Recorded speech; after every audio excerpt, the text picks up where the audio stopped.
Carut-marut kasus kematian Brigadir Yosua Huta Barat di rumah dinas mantan Kadif Propam Polri Irjen Verdi Sambo kembali memasuki babak baru. Seperti yang sebelumnya dikabarkan, hari ini Selasa 30 Agustus 2022 pukul 10 pagi tadi, tim khusus Polri akhirnya menggelar rekonstruksi demi mengungkap rentetan kronologi kejadian berdarah di rumah dinas Duren 3. Publik, terlebih keluarga Brigadir Yosua, berharap jika hasil rekonstruksi nanti mampu menguak tabir yang selama ini menghalangi kebenaran yang belum sempat terungkap. Selain melibatkan 5 tersangka yakni Verdi Sambo, Richard Eliezer, Ricky Rizal, Kuat Ma'ruf, dan Putri Chandrawati, peran pengganti Brigadir J sebagai korban serta beberapa saksi yang melengkapi setiap adegan. Rekonstruksi dilakukan di 3 lokasi berbeda, yakni Jalan Saguling, Duren 3, Jakarta Selatan, hingga Magelang, Jawa Tengah. Ada 78 adegan yang digelar pada rekonstruksi ini, di mana rumah di Magelang dilakukan sebanyak 16 adegan, meliputi peristiwa pada tanggal 4, 7, dan 8 Juli 2022. Sementara di kediaman pribadi Sambo, Jalan Saguling, Jakarta Selatan, ada sebanyak 35 adegan, meliputi peristiwa pada tanggal 8 Juli dan pasca pembunuhan Brigadir Yosua.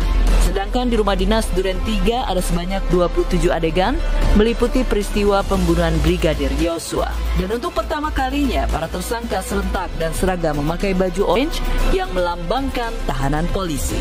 Sedikit berbeda dengan Verdi Sambo yang memakai baju orange dengan mendouble kemeja putih di dalamnya hingga terlihat sepintas di kerah bajunya.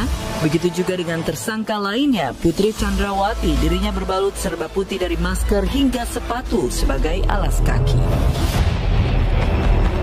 Sebelumnya dikabarkan rekonstruksi akan disaksikan oleh Jaksa Penuntut Umum, Komnas HAM, dan Kompolnas, serta pihak pengacara kedua belah pihak. Namun kenyataannya, Kamarudin Simanjuntak dan Johnson Panjaitan, kuasa hukum mendiang Brigadir J, dan kuasa hukum keluarga mendiang, menyatakan jika pihaknya justru merasa terusir dari tempat rekonstruksi pagi tadi. Hal ini seketika menggulirkan tanya di benak publik, apakah bisa proses rekonstruksi berlangsung secara transparan, sementara pihak kuasa hukum korban tak menyaksikan secara langsung. Namun kembali lagi, semua proses akan berjalan sesuai dengan arahan Kapolri, yakni Jenderal Listio Prabowo.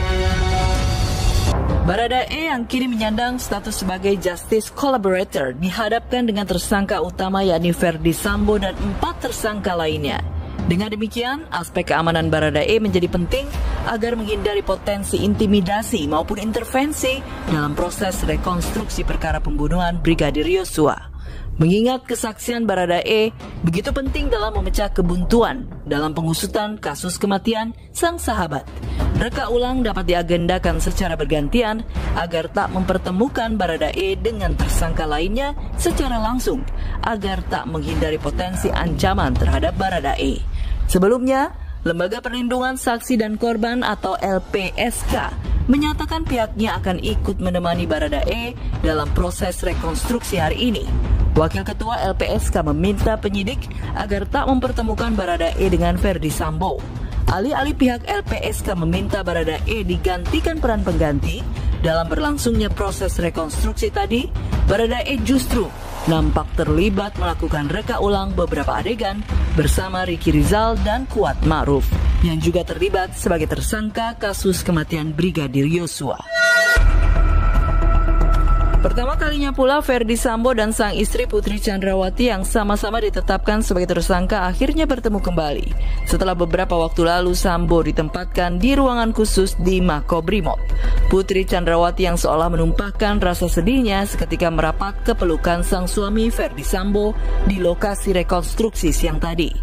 Ya, pada pukul 12.30 waktu Indonesia bagian Barat, peran Baradae sementara digantikan oleh anggota polisi lainnya saat dipertemukan dengan tersangka Verdi Sambo. Pada adegan tersebut, tampak Verdi Sambo berbincang dengan Baradae di dalam rumah. Setelah adegan itu, Verdi Sambo kembali masuk ke ruangan dan nampak berbicara dengan ajudannya. Kala itu, Verdi Sambo duduk di sofa bersama dengan sang istri Putri Chandrawati. Selang beberapa detik, tampak Putri menangis di pelukan Verdi Sambo. Dengan posisi tangan yang diikat kabel tis, Verdi Sambo mencium kepala sang istri dan memeluknya dengan erat. Usai memeluk Putri, Verdi kembali memanggil ajudannya menggunakan HT. Rumah Rumah pribadi Irjen Verdi Sambo di Jalan Saguling, Kompleks Polri Duren 3 menjadi salah satu lokasi reka adegan kematian Brigadir J atau Brigadir Yosua. Dalam proses rekonstruksi terlihat, nampak rumah terdiri dari 3 lantai. Demi menjangkau tiap tingkatnya, rumah tersebut ternyata difasilitasi sebuah elevator atau lift guna memudahkan penghuninya naik turun ke tiap lantai. Hal itu begitu terlihat saat ada beberapa adegan rekonstruksi yang mengharuskan menggunakan lift di kediaman Verdi Sambo. Selain itu, terlihat sebuah ruang besar dengan sofa panjang berwarna putih serta TV dengan ukuran besar layaknya home theater. Dan tak hanya itu, saat beranjak ke ruang lainnya, nampak sebuah lemari besi jajaran koleksi tas mahal yang diyakini milik Putri Chandrawati. Awak media berada sekitar 50 meter di samping kiri rumah Verdi Sambo dan Putri Chandrawati, Duren 3, Jakarta Selatan, sebagai lokasi rekonstruksi olah TKP kematian Brigadir J. Bahkan demi menjaga ketertiban, polisi memasang pembatas berwarna biru untuk mencegah wartawan mendekati lokasi rekonstruksi. Pintu masuk dari arah Jalan Mampang Perapatan 20 juga dijaga ketat polisi. Tak hanya itu, terdapat beberapa mobil taktis dan pasukan BRIMOB untuk pengamanan. Sebuah fakta mengejutkan pun diungkapkan oleh Ahmad Sahroni, Wakil Ketua Komisi 3 DPR RI yang ternyata berteman baik dengan Irjen Verdi Sambo sejak ia masih menjabat sebagai Kompol.